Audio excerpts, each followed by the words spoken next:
we saw like in the 1960s with the Summer of Love and the protests against the Vietnam War was kind of the first time that young people really started to go against their government and really become active in politics. Once Trump got reelected in 2016, there was this huge uproar of the younger generation, Gen Z, fighting for their rights. And I think that that's really important to see when like there's a certain kind of injustice that's done when a group of people, like young people, are almost not affected, but they know that they will be. And if it's like that much of an issue before it even affects them, for them to go out and protest, I think that's very clear that it's very telling how important the issues really are.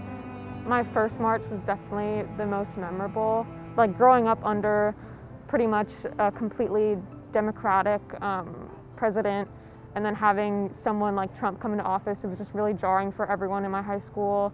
And like as a result, about like 1,000 kids all walked out of the school through the emergency exits, teachers running after us. It was insane.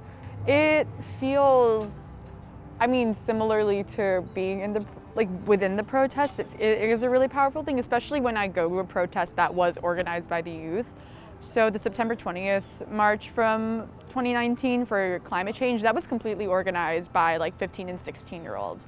I think that students and just young people in general do have a lot of power, and it's really exciting to also be a young person watching all of this happen, because it's just inspired me to like be a more active participant in my community. I think that it's important to get involved in these issues as young as possible, because like it's not only about voting, it's about phone banking and conversation starting and just like talking about things that are hard to talk about. Like information is power, and it's easy for a young person, especially like in the age of social media, to get certain information. I mean, every single big important change I can think of was pretty much driven by young people and youth.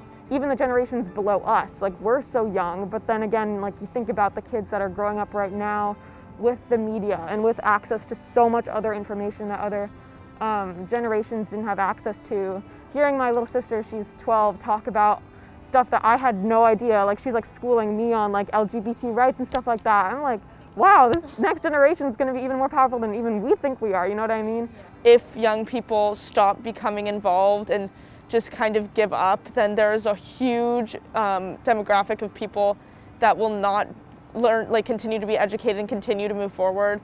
Without the young voice, we'd be stuck in the same rut that we always have been. We would not have new opinions, we would not have new viewpoints. We would just be stuck in the same place, the same dangerous place that is so harmful. The youth voice is probably the most powerful thing for right now, yeah.